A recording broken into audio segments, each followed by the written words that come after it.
And we will call the Parks and Rec Commission meeting to order on Wednesday, July 16th. And so roll call, everybody's here but Ron, so we definitely have quorum. And we will move on to approval of agenda. Does anybody want to add anything to the agenda? Do we have a motion to approve the agenda? I'll make a motion. Do we have a second? I second. Okay, all in favor say aye. Aye. Aye. All right, and it passes. All right, we'll move on to approval of minutes. And the first minutes are for April 16, 2014. And do we have, there's only like 2 pages here, so do we have any corrections here?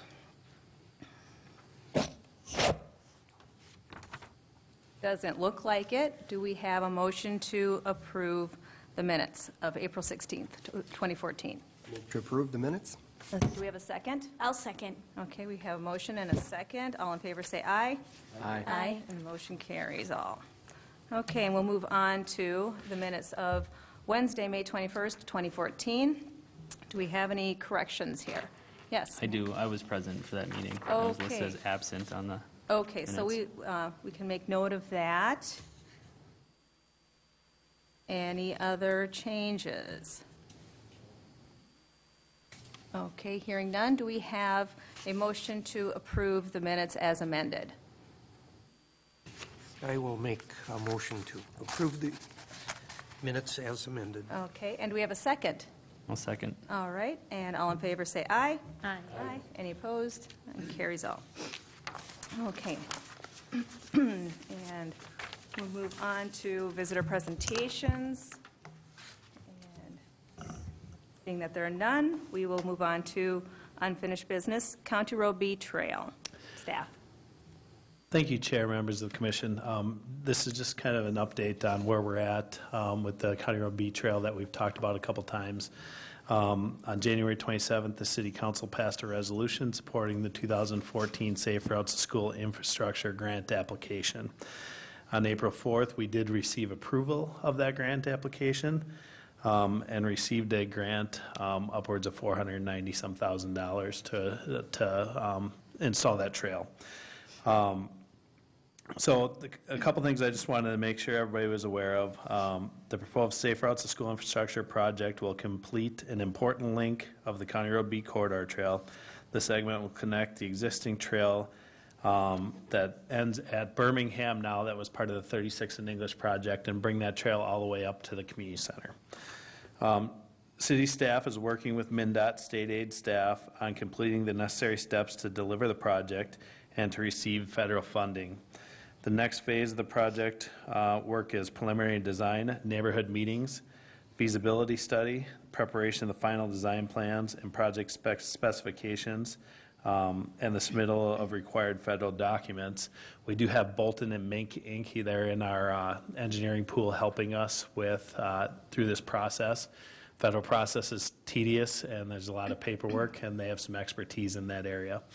So a letter did go out to all the residents this week. So everybody that lives along that corridor will receive a letter. If they didn't get it in the mail today, they'll get it tomorrow, just informing them of the grant project or the trail project and how we received the grant, as well as just to let them know there's going to be some preliminary staking done.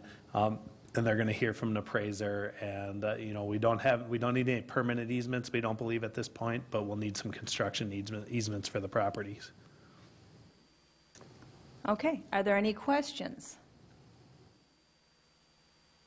Okay, so I see here that construction is going to start, is anticipated 2015. Correct. Are you going to try, and since this is about safe streets, are you going to try and do this over the summertime, not during the school year? Or how will you incorporate so that the kids are still safe while there's construction going on?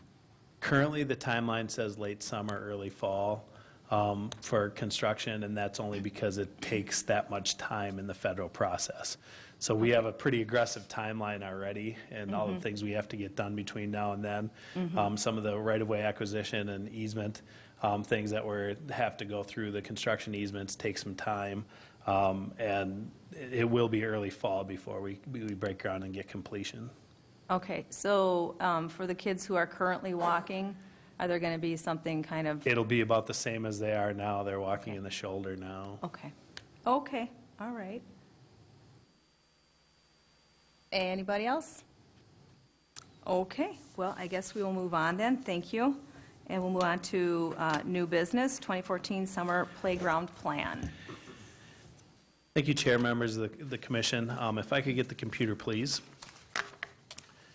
Just wanted to go over kind of a plan that staff has come up with and get approval from the commission on how to move forward. As most of you know, we've been trying to do a playground project a year.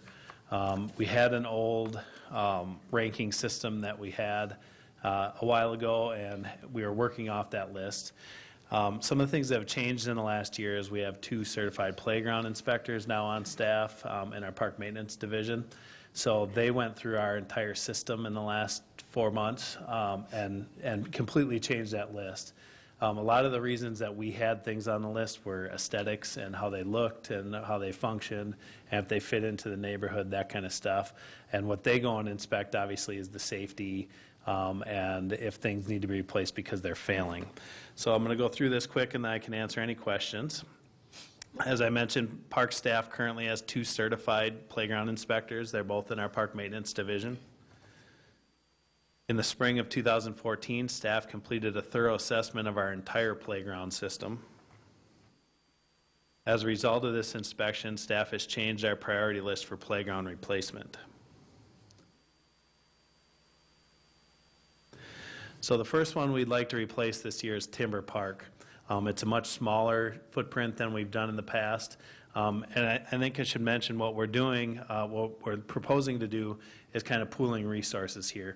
We have some money in park development that we currently have that we use for replacement every year, as well as park maintenance has some money in the public works budget that they earmark for replacement of certain or certain amenities and playgrounds. So we're trying to work together to get the most bang for our buck this year and try to spread some money over our park system and get some longevity out of some of the playgrounds.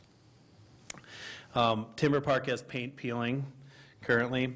The wood is rotting and is warped. It's one of those wooden compound structures, and the timber posts that are in the ground are currently rotting, and it's becoming very unsafe. The structure is in poor condition overall. So this would be a full replacement on this one. Again, it's a smaller footprint. It's not going to be the gigantic structure like we put at Geranium and Gethsemane in the last 2 years. This is a much smaller, small neighborhood park.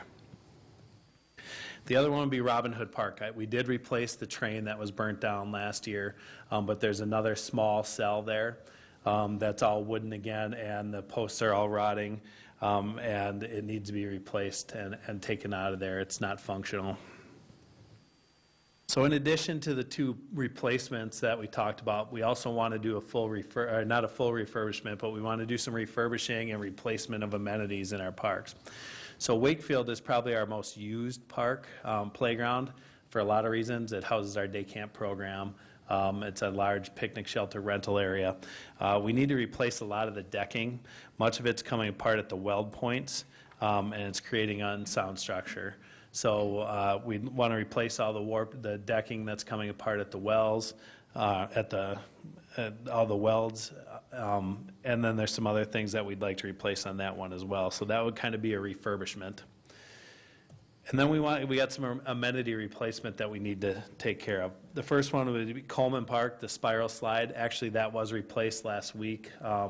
It was completely destroyed, and we were getting a lot of resident complaints because that's one of the main features on that playground. So we did put that in last week. The next part would be at Edgerton. There's a multicolored tube slide, sorry for the misspelling there, that has holes in it that have been burnt in, and some of the screw points are coming apart, and it's starting to separate a little. There's a crawl tube that's been vandalized and is not functioning anymore, and there's a plexiglass window on one of the towers that's been broken off there, so we just have it boarded up now. We'd replace that with something. Wakefield Park, in addition to the decking, we need to replace a slide in the toddler area that's been damaged or just worn through. And then there's two tunnels that were in the big section that were removed a couple years ago because they were damaged or they weren't functioning properly anymore, and we'd like to replace those because we think it adds a lot of play value back to that area park. We also are going to do some internal repairs. We have one style of playground that's in half a dozen parks that the slide has become kind of a safety hazard. There's a metal bar that's real low on the slide, and kids tend to hit their head on it. Probably a poor design when they were installed, but we want to go back and fix those. We think we have an internal fix to make them safe and work properly again. So those will be at Vista Hills, at Playcrest, at Hazelwood, at Sherwood. So, and then the final part of this, and I think an important part that we've been missing the last couple of years, is we have a number of parks that have mulch, and we haven't been on a very good mulch replacement program, meaning as the mulch starts to disintegrate or compost, it starts dropping that fall zone in the parks, and we haven't done a very good job of replacing them. So we want to get on some kind of replacement schedule. So what we're proposing to do is, after we make all these other repairs and replacements in these parks that we're talking about, we want to start with the worst mulched area, or the parks that have the lowest amount of mulch, and start filling, and we'll fill till we run out of funding for this year, and then we'll start where we left off the following year, so we can start getting these cycled through every couple of years to make sure we're keeping up on those fall zones and we're safe in our parks. So those parks are Maplewood, and not all these need them. I'm just putting all of them that have mulch currently right now. Lyons obviously will not need it yet. It's only a year and a half old or so. Gethsemane will not need it at this point, but will need to be on the plan eventually. Geranium will not need it at this point, being that's our newest park, but again, one we'll need to keep on this list. Sterling Oaks. Wakefield's got one in the small side area as mulch, the other side's still sand. Legacy is starting to run low. We haven't done anything with that since we put it in.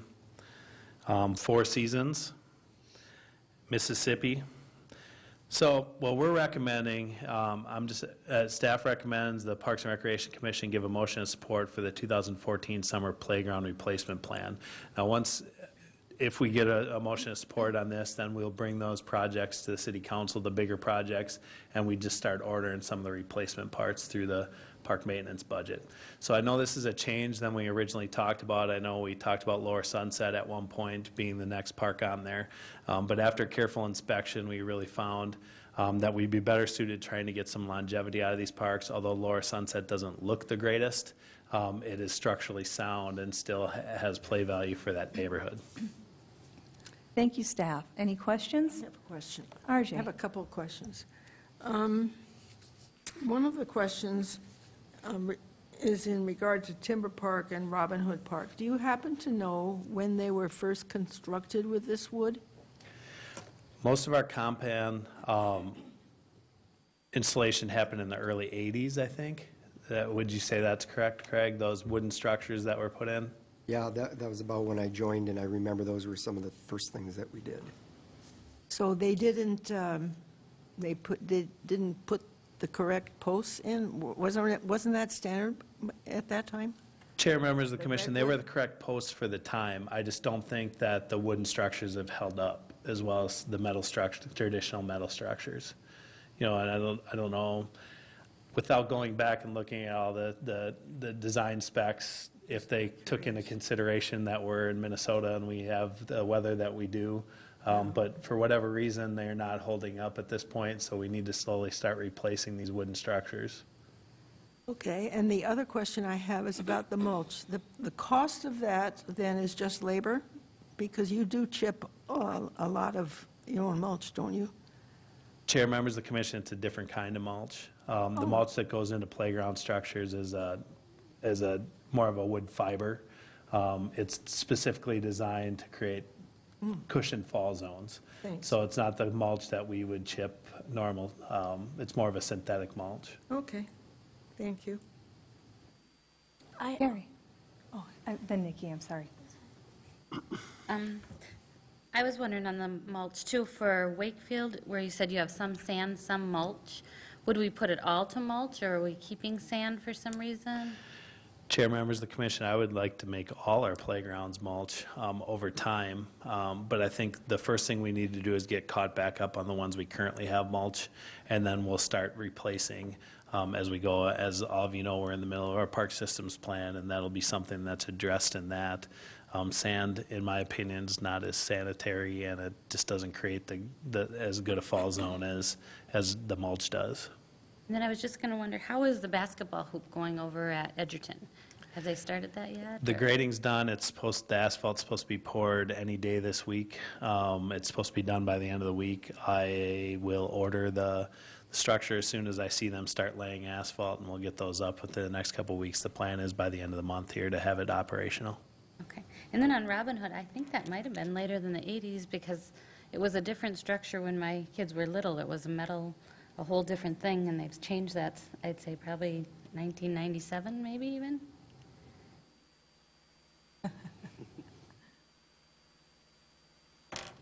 Nikki?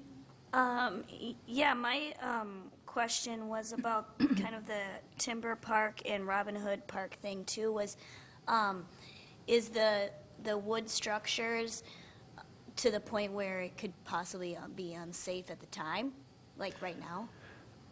Chair, members of the commission, we believe they're safe at the moment, or we would have already closed them. But they're to the end of their life cycle. They need to be replaced. Oh, okay. If they were to the point where we needed to condemn it and close it, we would have it closed. Okay, and then I had just one more comment about the mulch too, is that my suggestion would be to be light on the mulch, because I prefer the mulch as well over sand for the reasons you said, and also because I can actually drive my chair on the mulch, but when they make it too thick, then my chair just spins in it. But if it's a nice, even layer, then I can actually drive on it. So throwing that out there. Yeah, thank you. That's a Thank you. good comment. Yeah. Any other questions? I have a couple here. The decking at Wakefield, is that the decking on the play equipment itself? Chair, members of the commission, yes, it's the decking on the equipment, all the platforms and stuff. Okay. It's sagging. According to the manufacturer, we had them out. It's still safe. It's just going to continue to sag more and more until those welds break. So we could get through the summer if we needed to, but we're at the point where that's our busiest structure. It still has some life left in it. It's not that old. It's a nice game time structure. So if we can do some things to increase the longevity of those structures, we want to do it. Because obviously it's a little more cost effective for us to do some refurbishing than replace. As all of you know, when we've approved the last two playground projects, if you're in a full replacement of something that size, we're talking well over $100,000. Yeah. The other good part about both Timber and Robin Hood is they're both poured cement ribbons or concrete borders around, so we don't have that cost this year where we've had the last two playground projects, which gives us more money to do some replacement in some other areas. Okay. And then just referring to Edgerton Park, you said that there were burns in some of the equipment and some vandalism also. Are we going to be able to control some of the vandalism because you had said they were going to step up some patrols due to the basketball thing going in there? I'm just concerned that we're going to fix this stuff and then people are going to go out and vandalize it again. Chair, members of the commission, it is one of those things that we struggle with is vandalism. Yes, there's going to be some stepped up patrols and stuff around and through our outreach at Edgerton as we put the basketball court back up. Can I make a promise to you that the things aren't going to get ruined? No. Our hope is that people take some pride in their area and help police it. It hasn't been as bad this year as it has been in the past, I can tell you that. Some of these burn marks are a year or two old. But our hope is that it doesn't happen, but in reality, I guess what I'm saying is I don't think we can be afraid to go do things because some stuff might happen. We do carry insurance on those things, similar to like when Robin Hood, when it was destroyed completely, we were able to turn in an insurance claim for that process, to replace that. Okay. Okay, good. Any other questions? Yeah, Craig. So what year was Wakefield done? Because that seems to me like a fairly current project. Chair, members of the commission, I believe Wakefield was in the early 90s. I can't be quoted on that. I would need to go back and look. So how long are they warranted? 10 years, most of them, and it's older than 10 years. Chair, members of the commission, I did check all the warranties first, just to be sure. Great. Any other questions? Oh, I just had one more comment too. Also, those poles you were talking about at the playgrounds that you said were too low, that kids are hitting their head. At the 4th of July celebration at Hazelwood, my family and I went there for the first time for 4th of July, and we enjoyed it. But I did see those, and there were kids doing that. Or you have my 2-year-old who grabs onto them and holds onto them while she's sliding down. It almost gives me a heart attack. So, yeah, I can see how they can be problematic. Mr. Chair, members, or Madam Chair, sorry, bad habit. We think that this is the best plan to kind of get the most bang for our buck, so to speak. We're working together with Public Works to kind of pool resources here to get as much done as we can and kind of spread our money throughout the city. I know in the last couple of years we've done just the big project, and it's been really good, but we're kind of in the mode where we need to get some longevity out of these current ones with our current financial state and what we get for replacement. As all of you know, when we do this kind of stuff, we can't pay for it out of our park dedication account, our PAC fees. This is our general tax levy dollars that we get allocated to parks that we put towards replacement. So we're trying to stretch those dollars the best we can and get some additional longevity out of the structures we have. So are there any other projects that are actually going to be put off because of this now then? Chair, members of the commission, the only thing would have been the ones on the old list. We originally talked about Lower Sunset when we did these inspections that were based on safety and things like that. Lower Sunset went down the list a couple. Okay. Any further discussion or questions? Would anyone like to make a motion in support or against? I'll make a motion to support the 2014 summer playground replacement plan. And I'll second it. Okay, we have a motion and a second. Any further discussion? All in favor say aye. Aye. Any opposed? Okay, and the motion carries. Okay, and we will move on to staff presentation, Marshland Trail update. Staff. Chair, members of the commission, as all of you know, we brought the Marshlands Trail project through here a couple times, and we just making sure the trail is about 90% complete at this point. We do have to do a final walkthrough with the contractors and then do a final walkthrough with both the county and the school. As we're on land on both of those properties as well as our own. So it's turned out really well. It's a natural turf trail. It was kind of cool. It just finished the seeding and last week, and when Ginny and I were out there last week kind of walking it, there was already runners out there, trail runners, and they loved it, and they just wanted to make sure we weren't going to pave that and ruin it for them. And I know it's going to be a natural turf trail. So it's going to be an exciting thing. It'll kind of create that loop off of Sterling and be able to come down to Holloway, right to, the North St. Paul Preserve that's there. It was good cooperation between the county and the school. We will do some kind of grand opening event in the fall. I'm still working out the details of that just because the partnerships involved with the school and the county. We didn't run into many issues. There were some erosion control things that we needed to kind of step up there. We needed to change the configuration of the boardwalks a little bit. The boardwalks are too high. We didn't want them any farther than 30 inches off the top of the water surface. So there's 4 boardwalks throughout it. We ran into a couple water issues where we had to realign the trail just because we were in a low spot that continued to stay wet, so we had to change the alignment a little bit. But overall, it's a great trail experience. Right off the marshland site, there is a kind of a stone seating area that will be used for some education, and the Nature Center will do some nature programs out there with all the ecological value of Holloway Marsh there. That's a county property. So it's going to be a nice amenity to the system. It creates a whole trail system through there. You now can get from that preserve in North St. Paul and get all the way through the Marshlands Trail, come down the trail on Sterling there and get over into like the Priory and things like that. So we'll be able to put some signage out there to kind of talk about that whole linkage to get people over to the Priory and through this trail and stuff like that. It creates a very good link. And we're excited about the partnership with Hill Murray and the county and their cooperation with the project. Great, thank you. Yeah, yes, RJ.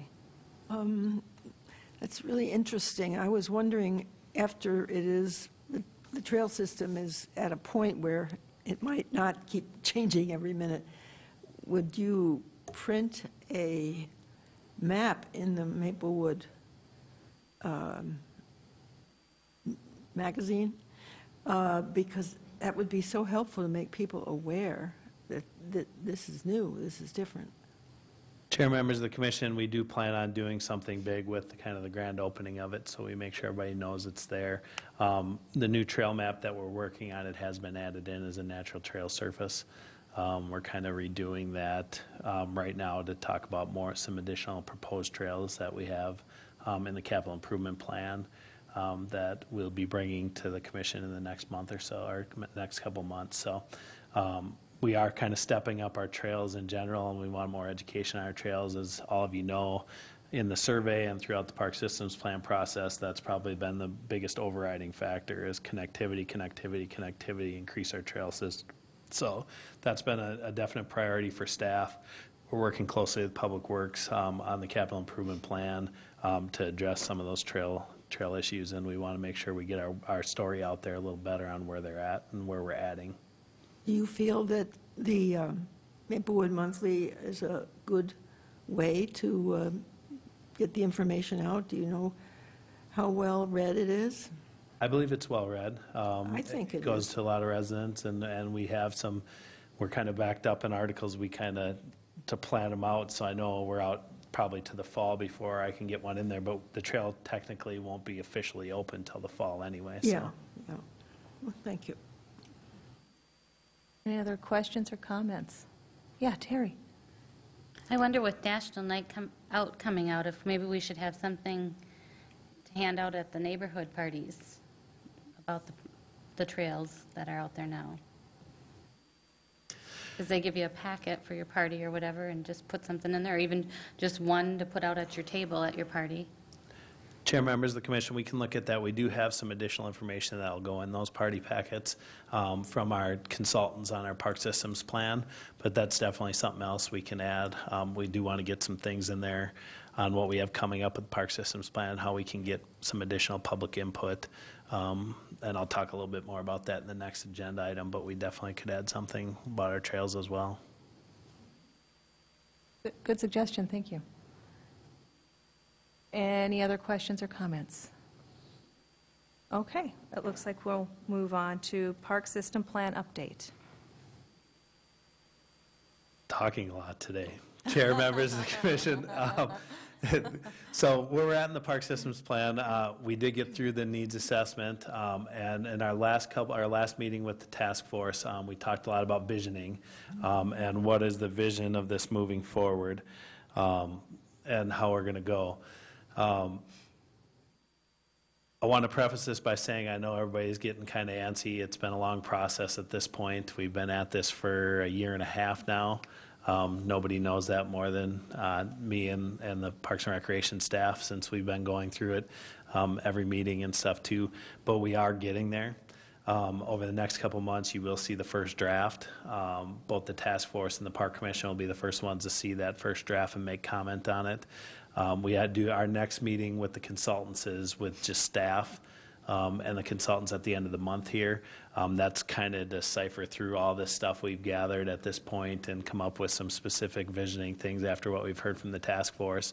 The next public input sessions are We're going to do some online surveys, and we'll advertise those pretty well on probably the monthly and our email blasts and through our program brochure.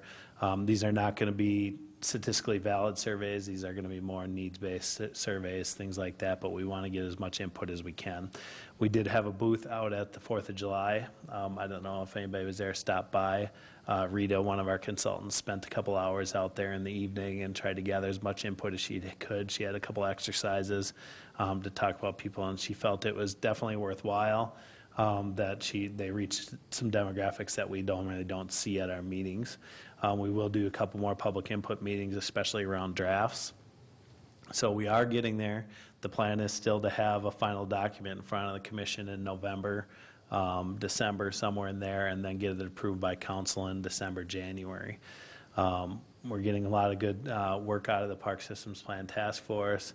Again, I know they're antsy too. It's been a long road, as well as the commission and everybody else. But I promise we're getting there, and I promise that we're getting there in a way that we're hearing our residents and we're making sure it's the plan that they want to move forward with. Yeah, RJ. How did, what was the response when she was at the Ramsey County Fair? Ramsey County Fair? Chair, members of the commission, she was at the 4th of July. Oh, I thought I saw an email that asked, said she was going to be there and that anybody who could show up. No, that was the 4th of July event she was at. Okay. So, and then their next events are, they're going to be part of our 5K that we're doing here in the fall. And there may be one other one. We may try to get them to one of our movie nights because we know we have a built-in audience at our movie nights that are coming up here in the fall. So we're trying to go to places where we know there's people, as well as bring people in for some open houses. We'll do some of the surveys online to hear more from our residents. So we're trying to hear as many comments as we can. If you guys could all encourage residents, if they have some comments on what our park system should look like, definitely contact me or make sure we go in and they go in and do those surveys that will run off our webpage. It'll be under the Park Systems Plan page that we have in the project section. That's where all the surveys will be, and we'll make sure we get the word out the best we can to our residents on when they're up. I had a quick comment, Chair. Yes. Yeah, I was at the July thing. I went up to the table, and it was actually in a kind of hard location to find based on how all the other food trucks and everything line themselves. I had a hard time finding it even. So I think if they would have been out front more, and then I think more people would have came to the table. But I did see several people coming up to the table. So. Thank you. That's good to know for when we are at the 5K. We'll have to make sure they're more visible. Yeah. I also attended the 4th of July event, and I looked for the table, and I never did find it. So I purposely went there for that, and I never did find it. Oh, goodness. So, Nikki, you've been a part of this whole park system planning process, right? I mean, are you still going to other meetings? And is there anything you wanted to add to it, or anything you wanted to say about the process or your experience with it, or how it's going, or? Yeah, I don't think I have any comments. Nothing that I can think of. Okay. All right. I just wanted to just check with you. Okay. Do we have any more questions or comments about the park system plan update? Chair, Commission, so the next steps for the commission will be in the next, probably either at your next meeting, you'll start seeing some draft chapters. I think our consultant team's here at the next meeting to kind of talk about some of those things. So I'm getting excited that we're going to start getting some things on paper. Again, I know that, it's been a long process. We're at a little over a year and a half. And I'm just excited that we're kind of to this point and we're going to start seeing some finished product. And I think everybody else is too. Yeah, definitely. Okay. Yes, Craig. Were you going to make a comment about National Night Out and the survey or collecting more information? Yeah, Chair, members of the commission, part of our contract with Hoisington is they are going to come up with a set of materials that we will put in the National Night Out packets that will go to the neighborhoods. That's going to have information on what we've done to this point, what we're looking for, how they can be heard, how our residents can be heard, how they can give us input, where those surveys are located, some of the early draft recommendations. It'll have all that stuff in it, so we thought it was a good way to get the word out to our neighborhoods at National Night Out on things that we have coming up, and hopefully solicit some additional input from the residents. So we're trying to do every venue that we can, every avenue that we can, to hear as much from as many people. And we just thought that was an important one, and we have, again, have a built-in audience that are going to be there, and they come to pick up the packets and everything else. So I think it's another avenue that we'll get some good input from. Thank you. I just don't want to rush anybody. Anything further? Yes. Regarding the park system plan update, you talked about the final document in front of, was it this commission in November and December? Or city council? Chair, members of the commission, how the document will flow is from the task force to the commission, then to the council. So the task force will see it first, because that's the group that was appointed to kind of work through this. Then we'll take those comments and then bring those comments as well as the draft to the commission, take additional comments, and then we'll take the first draft, or the first draft to the council to get theirs. We'll take all those comments, put them back into the plan, and then bring the final document forward to both. Then it will just go to the commission and the council. Does that make sense? Yeah, to the commission and then the council, the final stages, right? Yes. Seeking recommendation for approval and then passage through 2 readings in city council. Yep. How big is the document going to be, do you know? It'll be large. Some of you have seen some park systems plan in the past. It'll be a couple hundred pages. There'll be a detailed executive summary that we'll probably spend most of our time on instead of every document. But the commission will definitely get the full document to look through. And that'll be November or December, not on final run, but on the first recommendation? Chair, members of the commission, that maybe I misspoke. The first recommendations will be in September, October. Okay. The final recommendations will be November, December, with an ultimate probably December, January full adoption. Then the fun part starts. How are we going to implement the park systems plan? Those will be some interesting conversations for the future. Yes. Thank you. Yeah. Okay. Anything further? Okay, well, it looks like we've come to the end, so we'll do commissioner comments. Nikki, would you like to start? Sure. I just want to comment that I hope everybody goes out to National Night Out. I believe it's August 5th, right? And I like the idea of having stuff about the park system and the things that we're doing available for people with National Night Out. I know that there's websites too that people register for National Night Out, like nextdoor.com, and a little bit on Facebook and things like that. So, you know, just go out to your local one, or just like I've done in the past, just start walking around and find the first one you see. Sometimes it's kind of fun. You meet people that you haven't met before in your neighborhood. It's pretty cool. Okay. RJ? I have no comments Okay. today. Okay. Rick? I want to congratulate the staff on the wonderful 4th of July display. It was excellent this year.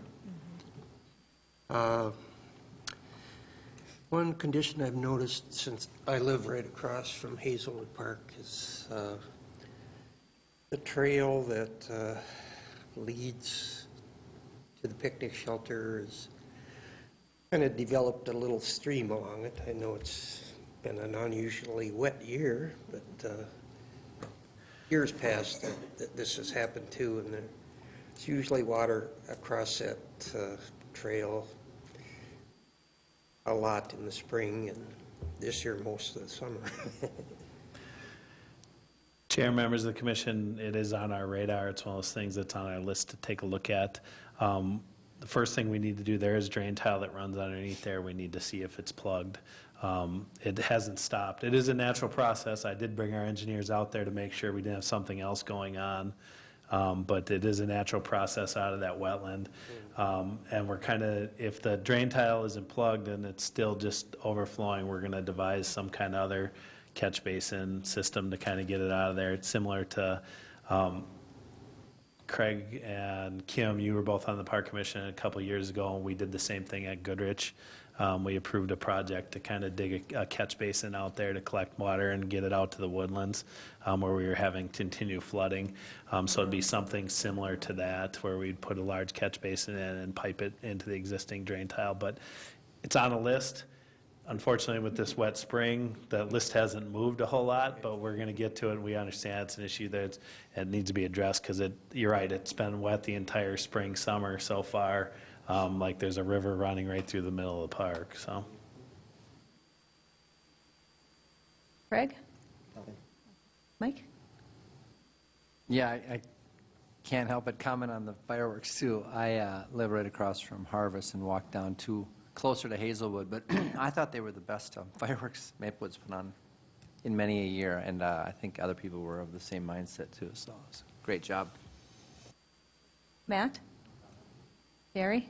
I thought the fireworks were great also this year, and I do agree with the Wakefield and the Edgerton being repaired because it seems like those are the most used parks and brings a lot of baseball and a lot of people are always there, and I think they should be safe and up to date. It makes us look good and they're right on the main street where everybody can see them also, so I think that's a good idea. Thank you. Yeah, I would also like to comment on the fireworks. The road that's on the south side of the park there, I think that's County Road C. I'm wondering if we can't close that down like 10 minutes before and 10 minutes after. There's a lot of cars that continue to drive through, and while most of them slowed down, there were some that were coming through that at a pretty good clip, and people were walking half in the road, and then at the end of the fireworks, everybody just kind of walked in the street, and then cars were still trying to like herd people away. They're still going, and so I'm just wondering if we can't just close that down. I think it would just be safer just along the park side there. I mean, 10 minutes before and 10 minutes after, people are distracting the people who are watching. The drivers, the lights are distracting the people who are trying to watch the fireworks anyway. So I think, 20 minutes out of there, whatever. I mean, I suppose it's maybe more like 45 or an hour, but I don't know. I think that it would just add to the safety of it, so. And with that, I think we have come to the end of commissioner comments. Oh, I'm Just have sorry. one more, just a couple things Yeah. for next month. We are going to have at least one visitor here. We're hoping to bring in the Nature Center to kind of talk about what's going on at the Nature Center programming, some of the things they're facing that we're looking to improve upon and stuff. So that'll be a good discussion. We always like when we can get Ann and Oakley and some of them here, so. Yeah. Okay. All right. Is there a motion to adjourn? Move to adjourn? I make a motion to adjourn. Okay. And do we have a second? Second. Okay. There's a motion and a second. All in favor say aye. Aye. Aye. And motion carries, and we are adjourned at 7:44.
theatrical performance, this multi-purpose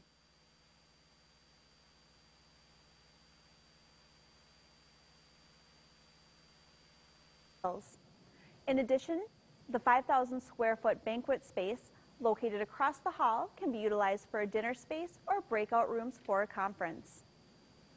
The theater consists of 276 seats with a proscenium stage, optional orchestra pit, and sound and light system. 180 of those seats also have flip-up desks, great for note-taking or laptop use during a conference or meeting. The Maplewood Performing Arts Center is also home to a variety of shows, ranging from cultural events such as Mudaiko drumming to local entertainers such as the White Sidewalls and Tonic Solfa, to everything in between. In addition to all that the Maplewood Performing Arts Center has to offer, we also have a community partnership with Ashland Productions, a nonprofit arts organization dedicated to providing high-quality, family-friendly theater productions and arts education opportunities. The partnership allows for a variety of theatrical performances starring community members of all ages. Whether you are looking for a meeting space, theater performance, or just a night out, the Maplewood Performing Arts Center has something for everyone. For more information, visit the Maplewood Community Center's website at www.maplewoodcommunitycenter.com.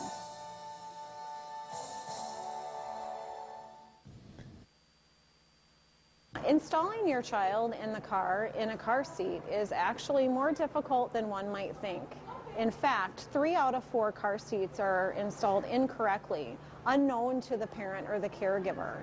There's a lot that goes into learning how to install that car seat and learning how to install that child in the car seat, and that's what we're here for. We're your resource to help teach you how to do that.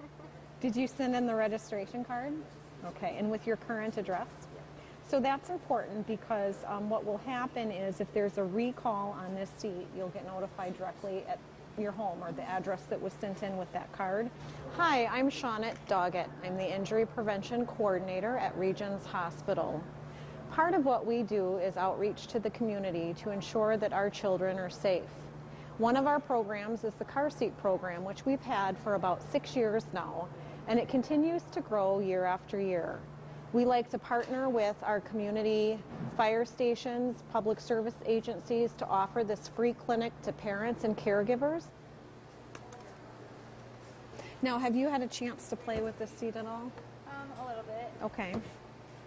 Since it's an infant seat, they're assuming you're going to be buying this for a newborn, which you are. So we want to keep them at the lowest slots for right now. And you've done this before with babies?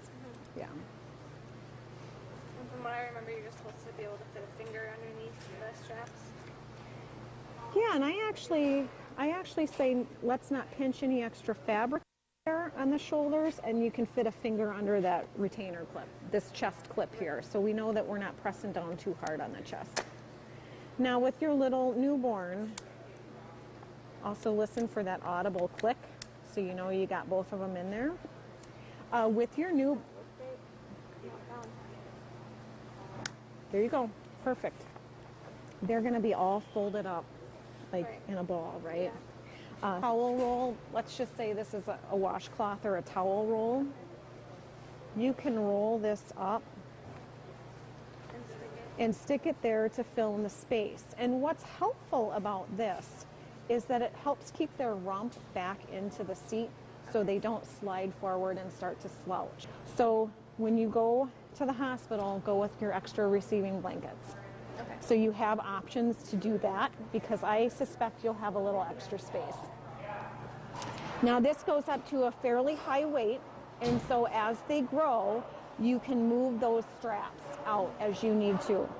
So kind of the rule of thumb is in a child that's rear facing, we want these harness straps to be at the level of the shoulder or coming out from below the level of the shoulder. So if the harness, so if the harness strap was coming out from up here, that's too high. Okay. All right, and the reason for that is that they have room to slide up if there's a crash. As this goes towards the front of the car, they'll slide up. And so we don't want to do that. We want to hold them down in there. When children come into our clinic with their caregiver, we can help teach that caregiver how to properly install their car seat, properly install their child in the car seat, and children leave safer than when they came in. And just make sure that the fabric hole lines up with the hole in the back of the shell. Because see, this one kind of is in the middle. So just make sure you're going into the right hole in the shell. This is extra webbing. Again, with the crotch strap here, you can move it out. As soon as their rump starts to sit on top of it, you'll come out to the next one.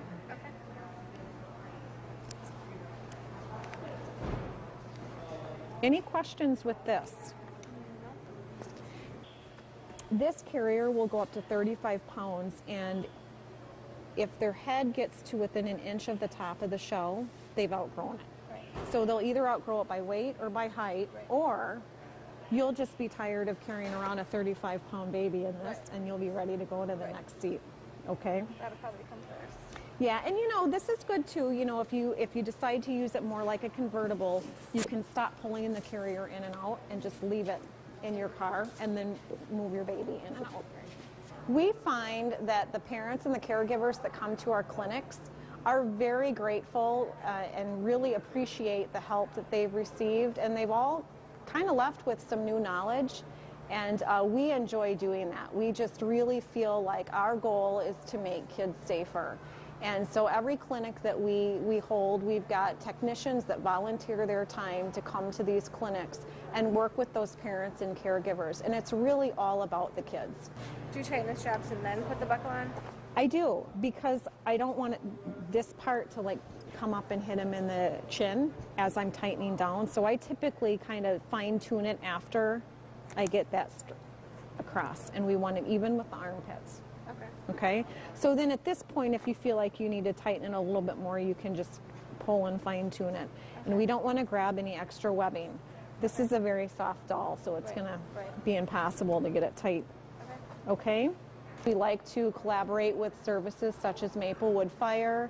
We've also worked with Cottage Grove Fire and Stillwater Fire, St. Paul Fire, just to name a few. We're at White Bear Lake, but we're also at Regents Hospital every month. So we hold 2 clinics a month, one at the hospital and then one in your community. So I will show you that we can get that base in there tight. Okay? And so we're going to buckle it in just like we would a person. And again, the latch system is not any safer than the seatbelt system. So it's whichever one works and you can do right, tighter. But let's look at our recline. How do we look on our recline? Good. Good? Okay, so then that means we want this to be locked in place before a crash actually happens. It's incredibly important to keep our children safe in the vehicle, to keep all passengers safe in the vehicle, and just leave the handle up. Yeah, do you want to do that? Is that all right?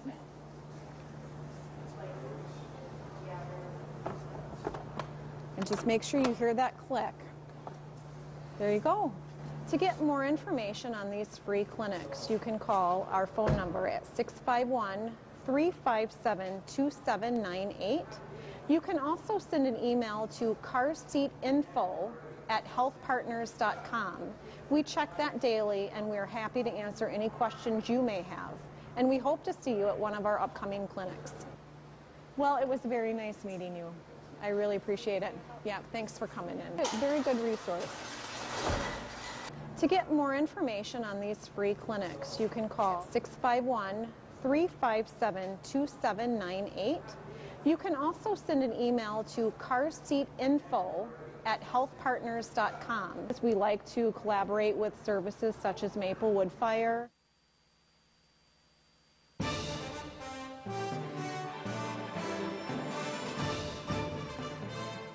Living Streets, an innovative approach. The city reconstructs roughly one neighborhood per year in order to keep up with old, deteriorating streets. Recently, the city went through a visioning process with a number of stakeholders to develop a Living Streets approach to these projects. The approach creates inviting and livable neighborhoods by enhancing walking and biking options, improving safety, calming traffic, creating sustainable green infrastructure, enhancing the urban forest, And really important is reducing the life cycle costs of these streets in future work. This is done, for example, by reducing street widths, and that helps slow traffic and saves on costs, adding sidewalks for pedestrian safety, planting trees and landscaping, installing rain gardens for stormwater, and really listening to residents and finding real solutions to address concerns. For more information on the Living Streets approach, you can contact me at 651-249-2400.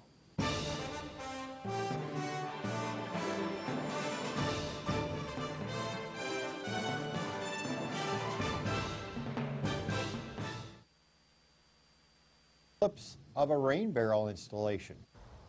So my name is Julie. I'm with Gardening Helps, and the City of Maplewood has called upon me to install this rain barrel. It's a very simple procedure, but there's key things that need to be addressed so you don't create issues with your basements. You don't want a wet basement. So first thing you do is you measure the height of your barrel, and it's about 35 inches overall, including the height of the blocks, right? the height of the blocks. So we're going to say about plus 6 inches. And we always want it a little higher because we want the water to never have to flow level. So literally, we're going to bring this piece right here up here. So it'll come out and hit the rain barrel. First, we measure the diameter of the bottom. I think we were about 22 inches. This base, because we've got lots of rocks and there's actually a tree trunk here, small shrub trunk that we're not going to dig out. You don't want to permeate this ground any more than necessary because, again, you're asking for water to seep down and head towards the basement. So 22 is going to be right, and I'm actually going to center it right over that stump. So I'm just kind of visualizing the circle that I've got to level out. It's going to be lower back here, so I'm going to remove some of this, actually put it there, and then we'll bring the bricks in. Start putting a few of these in here.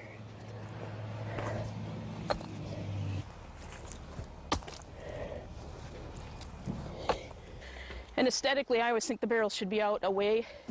You get back here and you get immediate cobwebs and spiders, and if you have thoroughfare, circulation is the key in many cases for a lot of things. Generally speaking, you want an odd number of blocks. Even, you're going to get, if it's not perfectly level, you'll get a tip. Okay, in a pinch, if you're working with this kind of situation where there's rocks and it's just taking all day to get all 5 of these just perfect, you can shim. I've got some impermeable tar back, so these aren't going to go anywhere. It's just a foam insulation thing. I think they use them for door jambs, but I've got a roll of it for whatever. So I'm just going to peel and stick underneath on one of these bricks, and that should make this absolutely solid. So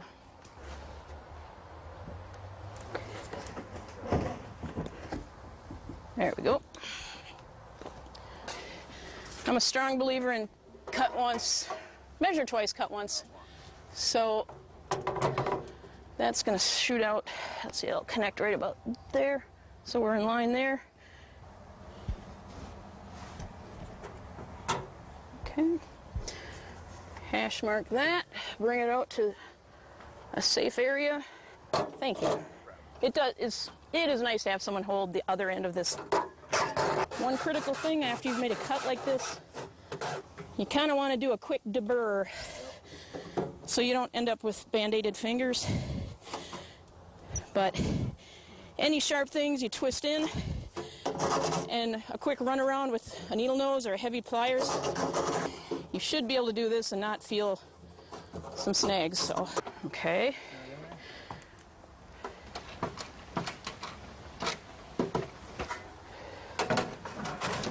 And it's just a matter of reassembling. We'll put one set screw in there so she holds. We have the faucet thread. It even tightens up right where you want it to. And then you have to kind of go inside and do the lock nut. And it can just be finger tightened. They're plastic fittings, so finger tightening is plenty. This is the overflow hose, but I strongly suggest this be a lot longer. So this will get it out away from this, but you want it out away from your landscaping projects. You want it out so it falls into your grass, or the rain gets to your grass, not gets collected back close to the foundation.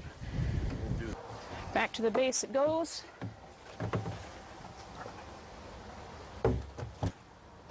And this beautiful cover, I do like the covers. They have screws to bolt them down, so if you got kids in the neighborhood or raccoons or whatever, it's probably a good thing to do. It's a very nice filtered